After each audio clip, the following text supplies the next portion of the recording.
Líder del movimiento Hezbollah del Líbano, Sayed Hassan Nasrallah, asegura que el asesinato de la periodista palestina por parte de Israel demuestra el carácter agresor de la entidad sionista. En Colombia continúan las protestas contra la suspensión del alcalde de Medellín por supuesto apoyo al candidato presidencial Gustavo Petro.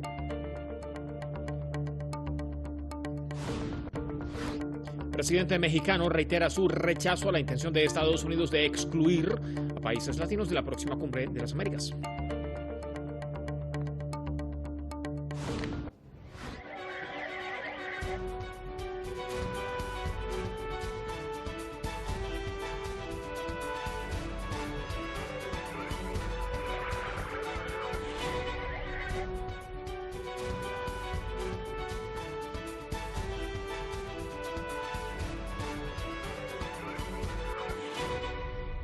Hola, bienvenidos. Buen sábado. Comienzan las noticias.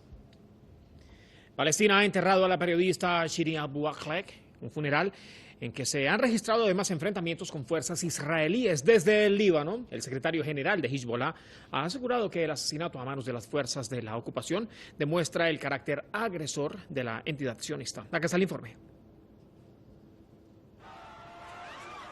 Un nuevo episodio de la violencia israelí en Jerusalén Este al-Quds, esta vez en el funeral de una de las periodistas más destacadas de Palestina, Shirin Abu Akleh, que perdió la vida por un disparo de soldados israelíes el pasado miércoles.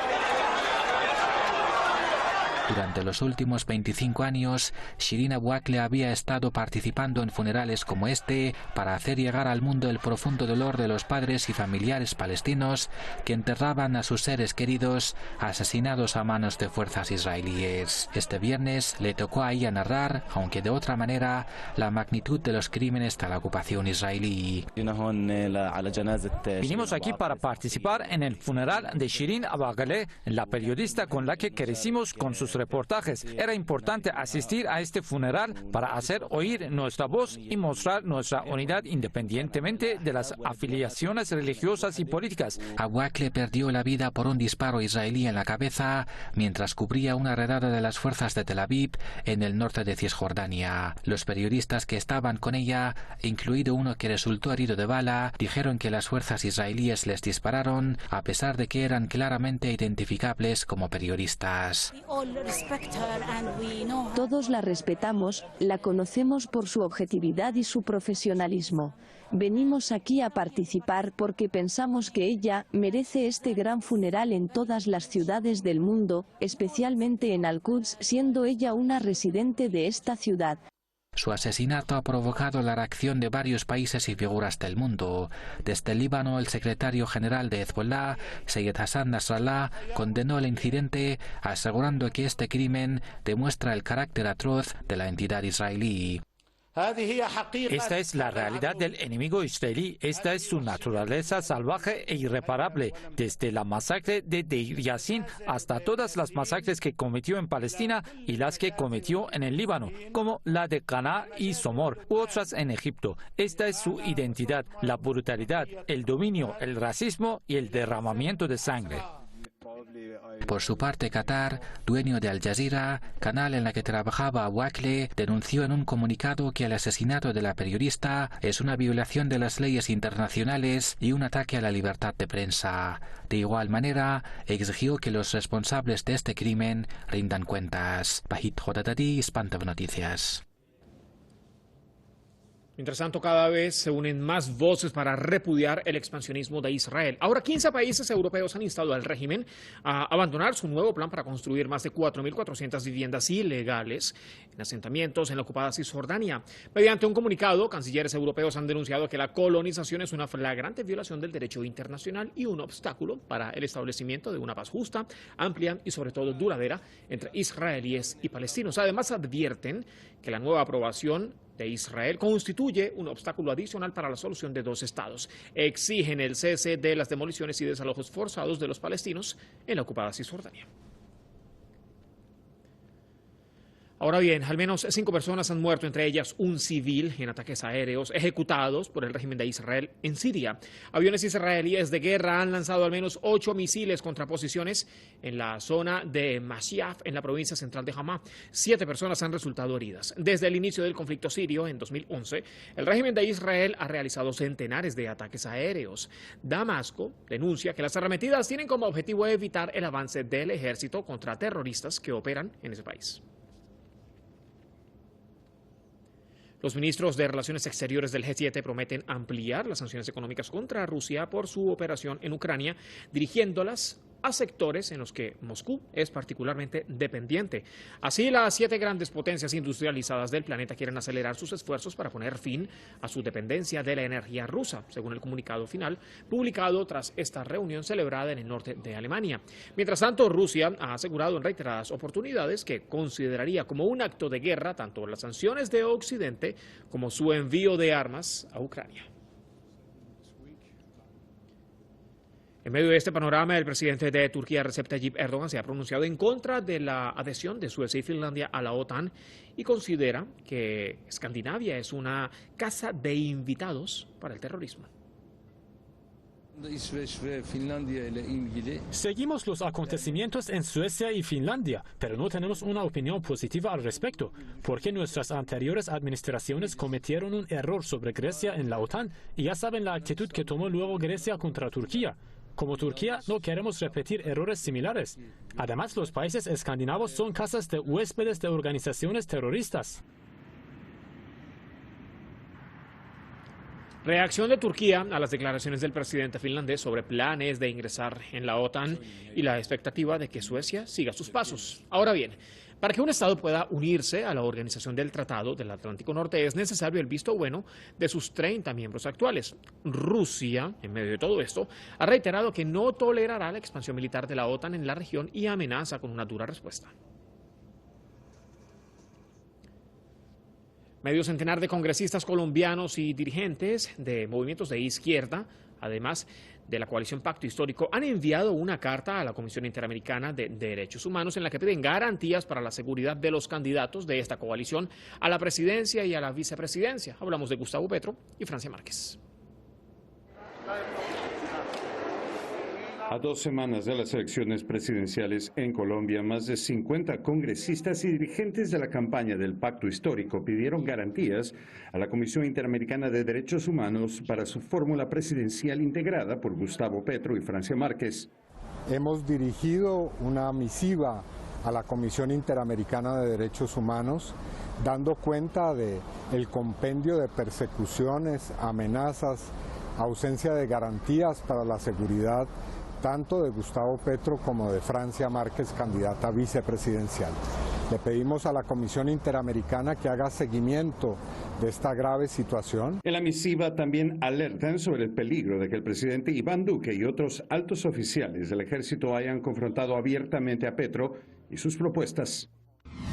En las últimas semanas, el presidente de la República, Iván Duque, pese a expresa prohibición constitucional y legal, ha intervenido abiertamente en política, haciendo alusión en actos públicos al candidato presidencial Gustavo Petro y a sus propuestas de campaña, lo anterior con el evidente propósito de generar desconfianza. De hecho, Petro, favorito para ganar las presidenciales, y sus aliados siguen siendo objeto de persecución política en el país. El suspendido alcalde de Medellín, Daniel Quintero, convocó una manifestación en la Procuraduría donde emprendió una ofensiva jurídica por su suspensión. Ha iniciado la defensa jurídica del intento de un gobierno que ha ternado a una procuradora y han hecho un equipo para sacar a todos aquellos que están o que quieren cambio o que están en contra de sus ideas y de sus propósitos. Quintero fue suspendido por la Procuraduría luego de subir a sus redes sociales un video en el que pronuncia su apoyo al Pacto Histórico. Petro tildó la decisión de golpe de Estado en Medellín. Le designó además un abogado para su defensa. Marcelo Sánchez con información en Maguillarban, Hispan TV Noticias. Mientras tanto, el presidente de México, Andrés Manuel López Obrador, ha pedido unidad entre los países de América. Dice esperar que su homólogo estadounidense, Joe Biden, invite a todas las naciones a la Cumbre de las Américas en Los Ángeles ante la polémica por la posible exclusión de Cuba, Nicaragua y Venezuela. y que es una contradicción convocar a una cumbre de las Américas y no invitar a todos. Todavía yo espero que haya una respuesta favorable para que todos participemos. El que no quiera ir, pues está también en su derecho, pero que no se excluya, que nadie excluya a nadie. López Obrador ha pedido nuevamente a Biden respetar la soberanía de cada país para así poder llegar, dice, a un verdadero cambio en la región. Ha abogado por el fin de la política hegemónica en América y en el mundo. Aparte de López Obrador, los presidentes de Bolivia y varias naciones caribeñas han asegurado que no asistirán al encuentro si Washington ejecuta la exclusión en la reunión. Nos quedamos en México. Allí discuten sobre el papel actual de la sociedad civil organizada. Y desde Ciudad de México, Sara Morales Gallego tiene el informe. Sociedad civil y organizaciones se plantean retos y carencias en el encuentro de colaboración ciudadana convocado por el Centro Mexicano para la Filantropía. Conferencias, conversatorios, talleres y espacios para compartir se abrieron durante 3 días desde la Ciudad de México. Es tiempo de dejar de pensar que nuestra existencia como organizaciones está supeditada a la oportunidad de ofrecer un beneficio fiscal a quien nos done. Lo que propone CEMEFI es el camino adecuado, es un tema de colaboración. Sí existen espacios posibles de participación. Hay que revisar lo que pasa también con esta lógica del financiamiento y las donaciones. Es decir, el 90% buscaba, hasta hace unos 3 años, ¿verdad?, un beneficio fiscal o inclusive evadir al fisco. El evento se propone visibilizar el trabajo de la sociedad civil organizada y en él se compartieron experiencias tanto mexicanas como de la región latinoamericana, buscando espacios comunes que pongan en perspectiva realidades compartidas de precarización laboral, marginación, desigualdad y tendencias represivas y de criminalización de la protesta. Esas redes de solidaridad interna tienen que ser también externas, ¿no es cierto? Hay que construir unas sólidas redes de solidaridad externa que te permitan acceder a los organismos internacionales de protección de derechos humanos, estar constantemente enviando información, ¿no es cierto? Construir casos, documentar, eso es fundamental. No hay que naturalizar ninguna de las agresiones. La preocupación por el espacio cívico y su apropiación y recuperación fue central en el encuentro. Plantean redes solidarias que se enfrenten a discursos estigmatizantes y ayuden a construir verdadera democracia participativa. Una cuestión que es indispensable es que las organizaciones podamos ser lo que le decimos a la sociedad que tiene que ser. Y esto hay una incongruencia brutal, ¿no? Proponemos derechos laborales, no cumplimos derechos laborales, proponemos transparencia, no somos transparentes, proponemos accesibilidad, no somos accesibles, proponemos, le decimos siempre, digamos, somos en ese sentido la voz ética, que es en realidad una conciencia fallida dentro de sí. El papel de la sociedad civil organizada en México cobra relevancia en medio de advertencias sobre polarización y en un contexto de desigualdad y violencia que se presenta adverso para la construcción de democracia desde espacios cívicos. Sara Morales Gallego, Hispan TV, Ciudad de México. Sara, gracias. A otros temas, en Brasil el Partido de los Trabajadores ha presentado una denuncia contra el presidente Jair Bolsonaro por racismo.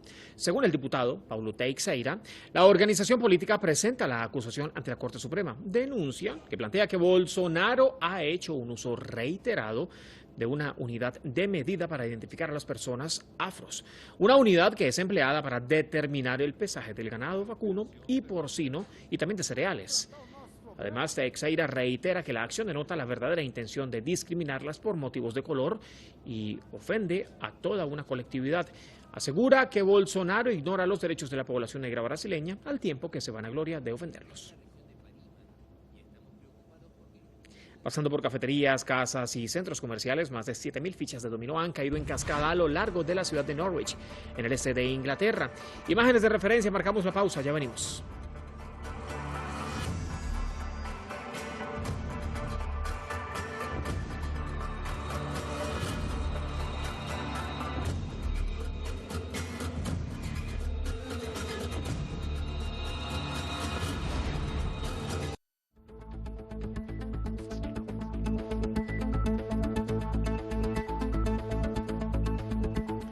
En más noticias, revisamos de inmediato.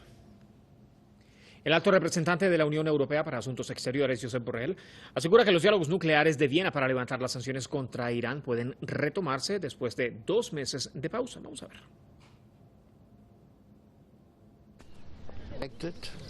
Las negociaciones estaban estancadas y ahora se han desbloqueado, así que el viaje a Teherán de Enrique Mora ha sido muy beneficioso. Según Borrell, existe la perspectiva de llegar a un acuerdo y así garantizar el pleno cumplimiento del Pacto Nuclear de 2015, una declaración tras la visita del negociador nuclear de la Unión Europea, Enrique Mora, a Teherán. Mientras tanto, el canciller de Irán, Hossein Amir Abdollahian, ha afirmado que un buen acuerdo está al alcance siempre y cuando Estados Unidos tome una buena decisión política. El presidente de Emiratos Árabes Unidos, el jeque Khalifa bin Zayed Al Nahyan, ha fallecido este viernes a los 74 años tras varios años con problemas de salud. El Ministerio Emiratí de Asuntos Presidenciales ha confirmado el deceso. El gobierno ha decretado un duelo oficial por 40 días, con trabajos suspendidos en el sector público y privado durante 3 jornadas. El jeque Khalifa bin Zayed Al Nahyan sucedió en 2004 a su padre, el jeque Zayed bin Sultan Al Nahyan, presidente y padre fundador de Emiratos Árabes Unidos. El jefe de Estado aparecía raramente en público desde que había sufrido un derrame cerebral en 2014. China denuncia que Estados Unidos busca juegos de suma y cero e impulsa la confrontación de bloques en medio de la reunión de los líderes de Asociación de Naciones del Sudeste Asiático, la ASEAN, en Washington.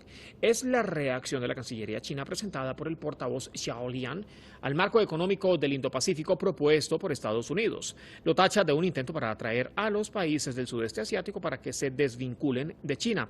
Según el Ministerio de Exteriores, cualquier marco de cooperación regional debe seguir el principio de respetar la soberanía de los demás y la no interferencia. Previamente, Pekín había advertido que Washington se disponía a crear otra versión de la OTAN en la región del Indo-Pacífico.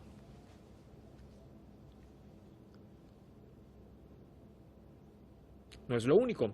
China ha expresado indignación sobre una declaración conjunta de Japón y también la Unión Europea sobre las disputadas islas Diaoyu, también conocidas como Senkaku por Tokio.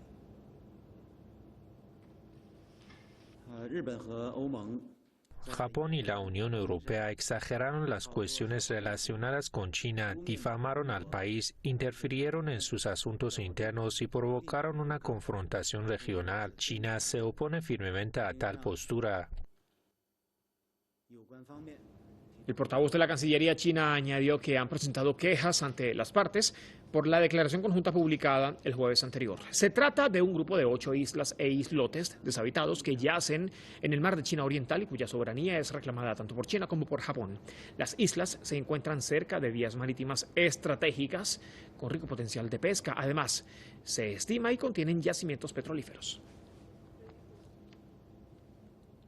El primer ministro del Perú, Aníbal Torres, ha sido interrogado en el Congreso sobre los fallecidos durante el paro de transportistas, así como la inmovilización obligatoria del 5 de abril en Lima y el Callao. Ante el Pleno, el funcionario ha defendido todas las disposiciones del gobierno y presentó un proyecto de pacto de gobernabilidad con el legislativo. Según él, es para trabajar en conjunto por el bienestar de la nación. Señora presidenta, el presidente del Consejo de Ministros respondió todas las preguntas alegando que las medidas sobre el toque de queda fueron para prevenir manifestaciones más violentas. Aníbal Torres también les recordó a los parlamentarios que el Ejecutivo siempre ha resuelto los conflictos sociales con el diálogo y defendió los consejos descentralizados que realizan en el interior del Perú. Censurar al primer ministro implica crisis total del gabinete. No son los mismos efectos y por lo tanto censurar al primer ministro es censurar a todo el Consejo de Ministros, porque los efectos son exactamente los mismos. Todo el gabinete tiene que renunciar, 72 horas tiene el presidente para admitir su renuncia y con ello nombrar un nuevo gabinete. Desde que Pedro Castillo asumió el cargo en julio de 2021, 4 gabinetes de ministros han juramentado, siendo el último el de Aníbal Torres. Sin embargo, el Congreso, pese a los esfuerzos del Ejecutivo por mantener la estabilidad, ha interpelado a 4 ministros en las últimas horas sin motivos consistentes. Vemos lamentablemente un nivel de polarización, ¿no?, entre un sector que desde un principio no aceptaba la victoria del gobierno de turno y que ahora desde el primer día ha tenido una agenda recurrente de querer vacar al gobierno. Entonces las interpelaciones, las censuras, claro que tienen muchas veces un tema, digamos, de coyuntura, pero también están enmarcados en una lógica, digamos, de un plan estratégico de desequilibrarlo para ciertos sectores. Claro, no es la totalidad del Congreso. El primer ministro no fue el único que enfrentó la interpelación del Congreso, pues junto a él también asistieron la ministra de Trabajo y el ministro de Energía y Minas, evidenciando que el Parlamento rechaza la labor del Ejecutivo. Yo creo que en ese escenario una censura traería efectos muy problemáticos para el Parlamento. Hay que ver precisamente lo que dice el artículo 133 de la Constitución, que establece que una vez que se ha negado la confianza o censurado al Consejo de Ministros en 2 ocasiones, se puede iniciar el proceso de disolución del Parlamento y convocatoria a nuevas elecciones por parte del presidente de la República. A pesar de que el Congreso interpone recursos contra el Ejecutivo, el premier Aníbal Torres manifestó su deseo de trabajar en conjunto con el Legislativo, por lo que presentó un proyecto de pacto de gobernabilidad, independientemente si continúa en el cargo de primer ministro o no. Aaron Rodríguez, Hispan TV, Lima. A pocas semanas de la celebración de la Cumbre de las Américas en Los Ángeles, en California, 18 congresistas demócratas de Estados Unidos han exigido al presidente Joe Biden el levantamiento de las sanciones contra Venezuela. La carta ha estado firmada, entre otros, por los representantes Raúl Grijalva, del estado de Arizona, y Jesús García, de Illinois. Reconocen que las sanciones financieras y sectoriales aplicadas por Washington no lograron sus objetivos y además han recordado el costo humano en que se ha incurrido. Caracas ha venido denunciando que las sanciones coercitivas de Estados Unidos han generado consecuencias desastrosas en la vida normal de los venezolanos. Hablamos ahora de Honduras. El Poder Ejecutivo y el Legislativo han logrado desmontar las medidas aplicadas durante la última década en ese país. Según autoridades, ahora la aprobación de la Ley de Energía Eléctrica garantiza el acceso de los hondureños a un servicio primordial. El informe con Dazaef Aguilar. El Congreso Nacional aprobó la reforma a la ley energética enviada por el Poder Ejecutivo, que garantiza la energía como un bien público. Una ley muy importante a la cual la presidenta le puso mucho esfuerzo y lo cual se lo agradecemos desde el sector de energía. Y por suerte ayer el Congreso también asumió la voluntad política y la visión de Estado de la presidenta en este subsector y la ley fue aprobada en su totalidad con ligeros cambios de redacción. Por lo cual nos sentimos muy contentos. Esta nueva ley da marcha atrás a la intención del régimen de Hernández de entregar la estatal energética al capital privado nacional y extranjero. Creemos firmemente que los derechos económicos y sociales son derechos humanos, que son derechos que deben ser garantizados, que la vida digna es un derecho y por tanto en este contexto también el derecho a contar con un suministro de energía eléctrica. El fin primordial es que los generadores de energía privada que venden sus servicios a la empresa nacional de energía eléctrica acepten revisar sus contratos con los cuales han ganado millonarias cantidades de dinero. La posición del gobierno de la presidenta Xiomara Castro es que estos generadores de energía privada gozaron durante décadas de enormes beneficios económicos y es hora de revisar esos contratos que solo afectan las arcas del Estado. Este es un gran paso que se ha dado en la línea de recuperar la empresa nacional de energía eléctrica, que es estratégica, no puede estar en manos privadas. Esta empresa estaba haciéndose 3 pedazos con los propósitos de privatizarla. Nosotros hemos saludado la voluntad de ambos poderes del Estado de poder reconocer el acceso y asequibilidad de la energía como un derecho humano reconocido a nivel nacional e internacional por los tratados internacionales. El rescate de la empresa nacional de energía eléctrica garantizará una finanza sana del gobierno de la presidenta Xiomara Castro Sarmiento y así no destinar millonarias cantidades de dólares al rescate de la misma. Dazaef Aguilar, Hispan TV, Tegucigalpa. Pasando por cafeterías, casas y centros comerciales, más de 7.000 fichas de dominó han caído en cascada a lo largo de la ciudad de Norwich, en el este de Inglaterra. El espectáculo fue montado por unos 200 voluntarios que durante varias horas ayudaron a colocar los bloques de hormigón celular en toda la ciudad. Las fichas de dominó se colocaron una tras otra a lo largo de una ruta de más de 2 kilómetros. El espectáculo marca el comienzo de una nueva edición del Festival de las Artes Norfolk y Norwich, que se desarrolla durante 17 días. Según los organizadores, esta actividad ayuda a unir a la comunidad. Aquí terminan de momento las noticias. Nos vemos en 30 minutos.